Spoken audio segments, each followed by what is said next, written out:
ప్రభు అయిన యేసుక్రీస్తుల వారి దివ్యమైన నామములో మీకు శుభములు తెలియజేయుచున్నాను.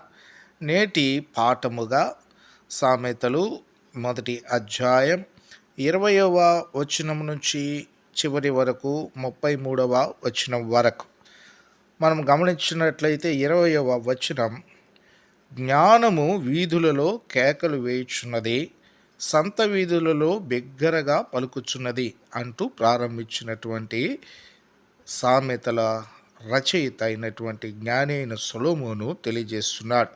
ఇక్కడ ఒక అద్భుతమైనటువంటి సందర్భాన్ని జ్ఞాపకం చేసుకుంటూ మనకు ఆయన ఎంతో గొప్ప సందేశాన్ని ఇస్తున్నాడు.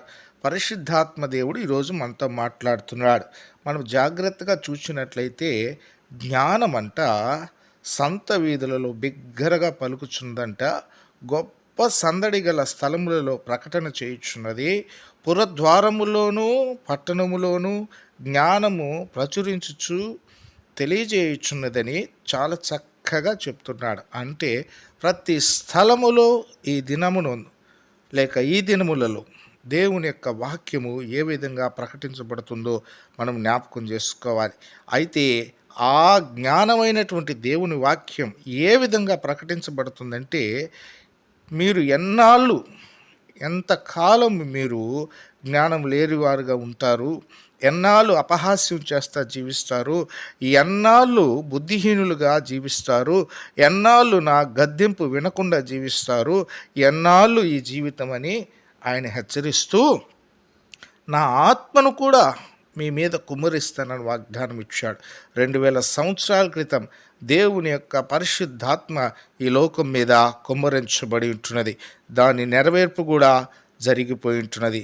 తర్వాత మనం గమనిస్తే, ఉపదేశాన్ని మీకు తెలుపుతాను, నేను పిలుస్తున్నాను అయినా మీరు వినడం లేదు, నా వైపు చూడడం లేదు, నేను చేయి చాపి మిమ్మల్ని పిలుస్తున్నా నా వైపు చూడడం లేదని ఎంతో వేదనతో చెప్తున్నటువంటి మాటలు ఇవి. అక్కడ మనం గమనిస్తే, వారు త్రోసివేశారు, గద్దింపుకు లోబడలేదు. అయితే అపాయము వచ్చినప్పుడంట ఆ జ్ఞానము నవ్వుతుందంట, అపహాస్యం చేస్తుందంట.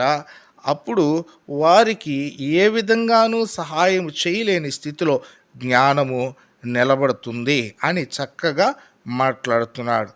ఆ విధంగా మనం గమనిస్తే అప్పుడు జ్ఞానాన్ని వెతుక్కుంటూ వస్తారంట, కానీ జ్ఞానము దూరం అయిపోతుందని తెలియజేస్తున్నాడు. అందుకని 29వ వచనంలో, యెహోవా యందు భయభక్తులు కలిగి ఉండుట వారికి ఇష్టము లేకపోయేను అంటాడు. యెహోవా యందు భయభక్తులు కలిగి ఉండుట జ్ఞానమునకు మూలము. కాబట్టి ఆ మూల ఆధారమే వారికి ఇష్టం లేదని చెప్తున్నాడు. అయితే తర్వాత మనం గమనిస్తే ఆయన చెప్తున్నటువంటి అద్భుతమైనటువంటి మాట, ఈ అజ్ఞానములో ఉండేటువంటి వ్యక్తులు, జ్ఞానమును తిరస్కరించేటువంటి వ్యక్తులు తమకు వెక్కసమయ్యేంత వరకు తమ ఆలోచనలనే అనుసరిస్తారంట. అంటే పూర్తిగా పడిపోయేంత వరకు, పూర్తిగా క్షీణించిపోయేంత వరకు, నా జీవితం ఇంకా లేదు అన్నంత వరకు వాళ్ళ జ్ఞానాన్నే, వాళ్ళ ఆలోచన మీదనే ఆధారపడి జీవిస్తారంట. అయితే అక్కడ గమనించినట్లయితే 32వ వచనంలో దేవుణ్ణి విసర్జించి నాశనమైపోతారని చెబుతున్నాడు. 33వ వచనంలోకి వస్తే, నా ఉపదేశమును అంగీకరించువాడు సురక్షితముగా నివసించును, వాడు కీడు వచ్చుచున్నను భయము లేక నెమ్మదిగా ఉండును. అద్భుతమైన సత్యాన్ని తెలియజేస్తున్నాడు పరిశుద్ధాత్మ దేవుడు. దేవునిని అంగీకరించువాడంట సురక్షితంగా జీవిస్తాడంట, కీడు వచ్చినా కూడా భయము లేకుండా నెమ్మదిగా జీవిస్తాడంటే ఎవడంటే, ఈ వ్యక్తి జ్ఞానము కలిగినవాడు, యెహోవా యందు భయభక్తులు కలిగినవాడు. ఎలాంటి సమస్య వచ్చినా దానిని ఎదుర్కోగలిగిన జ్ఞానము ఆ వ్యక్తి దగ్గర ఉంది కాబట్టి భయము లేకుండా జీవిస్తాడంట. అలా జీవించాలని దేవుడు కోరుకుంటున్నాడు. పరిశుద్ధాత్మ దేవుడు మీకు నెమ్మదిని దయచేసి నడిపించునుగాక. ఆమెన్. ప్రార్థన.